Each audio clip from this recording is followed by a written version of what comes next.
ঈদ মোবারক। আজকে আমি ঈদের স্পেশাল একটা রেসিপি দেখাবো।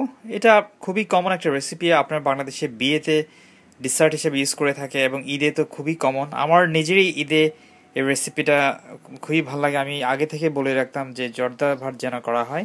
যাই হোক, আজকে আমি দেখাবো কিভাবে জর্দা করতে হয়। এটাকে অনেক সময় মানুষ দরজাও বলে থাকে, দুষ্টামি করে হোক বা বলতে গিয়ে হয়তো জর্দা বলতে গিয়ে দরজা বলে ফেলতে পারে। যাই হোক, আজকে আমি দেখাচ্ছি কীভাবে করতে হয়। দেখুন, এখানে আপনার বাসমতি চাল ইউজ করলে সবচেয়ে ভালো, কিন্তু অন্য চাল ইউজ করতে পারেন, তবে হোয়াইট যেন হয়। আমি একটু দেখাচ্ছি। এখানটায় আপনারা দেখতে পাচ্ছেন, এখানে আমি ক্ল্যারিফাইড বাটার ইউজ করবেন অথবা আপনি ঘি দিয়েও করতে পারেন। আমি এতটা ইউজ করবো না, আমি প্রায় আপনার হাফ ইউজ করতে পারি। এখানে দেখতে পাচ্ছেন আপনি মিল্ক, আর এখানে সুগার, বাদাম আপনি কিশমিশ দিতে পারেন, বাংলাদেশে কিশমিশ ইউজ করে থাকে, আমি অ্যালমন্ড এখানে কেটেছি, আর পেস্টাশিও এখানে এই দুরকম বাদাম দিচ্ছি। আপনি যে কোনো বাদাম দিতে পারেন, কিশমিশ দিতে পারেন, অনেকে নারকেল দিয়ে থাকে। যাই হোক, আমি এখানটা একটু কমলার ছোলা একটু নিয়েছি। এটা এখানে হচ্ছে আপনার ক্লোভ নিয়েছি, আপনার বাংলাদেশে যেটাকে লবঙ্গ বলে থাকে সম্ভবত।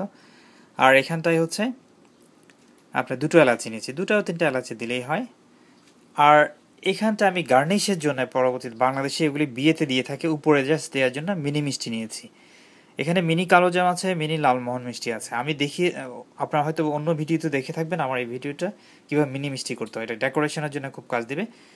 আর এখানটায় আপনার কালারের জন্য জর্দার কালারটা দেখছেন একটু এরকম অরেঞ্জ কালার হয়ে থাকে। এই কালার আমি কোনো ফুড কালার ইউজ করিনি, আমি যেটা করেছি এটা কুলএইড।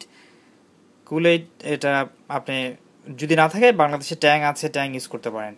ফ্লেভারও হবে, কালারও হবে একই সাথে দুটো। এবং আমার ধারণা এটাতে কম আপনার ক্ষতিকর উপাদান থাকবে, কারণ এটা আর্টিফিশিয়াল কালার না, এটা একটা খাবারের কালার।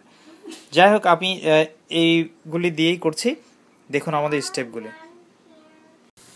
পানি একটু সিদ্ধ যখন হয়ে আসবে তখন আপনি চালটা দিয়ে দিবেন, আর এই চালের সাথে আপনি পানি আর চালের সাথে আপনি কালারটা দিয়ে দিবেন, আর ভালো মতো নাড়তে থাকবেন যাতে করে মিক্স হয়ে যায় ভালো মতো। এটা একটু নেড়ে দিন।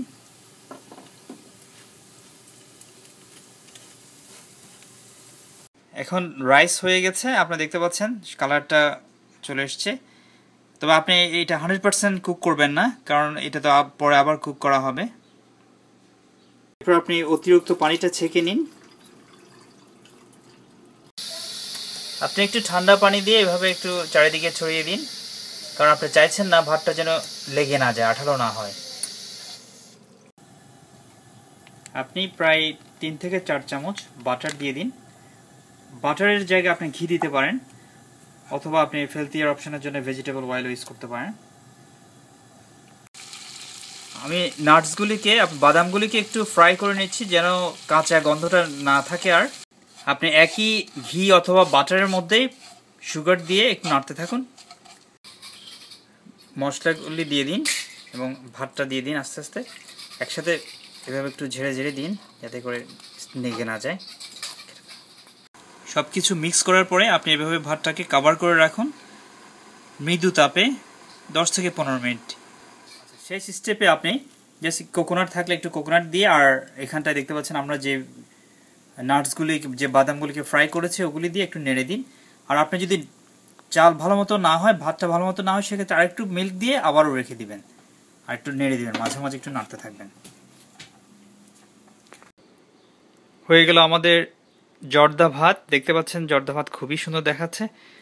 আর এখানটায় আপনি ডেকোরেশনের জন্য অনেক কিছু দেওয়া যায়, আপনি ক্যাজু দিতে পারেন কিংবা বাদাম দিতে পারেন, আর অথবা আপনি কিশমিশ দিলেও হয়। আর আমরা জাস্ট মিনি মিষ্টি দিয়েছি, মিনি মিষ্টি এগুলি খুবই সুন্দর দেখায়, খেতেও ভালো লাগে। তো একটু একটু ঝামেলা করতে হয়, আপনার মিনি মিষ্টি অন্য রেসিপিতে দেখে নেবেন কীভাবে করতে হয়। তো যাই হোক, আমাদের মিষ্টি রেডি, জর্দা ready. Thank you viewers, thank you for watching. Have a wonderful Eid with friends and families.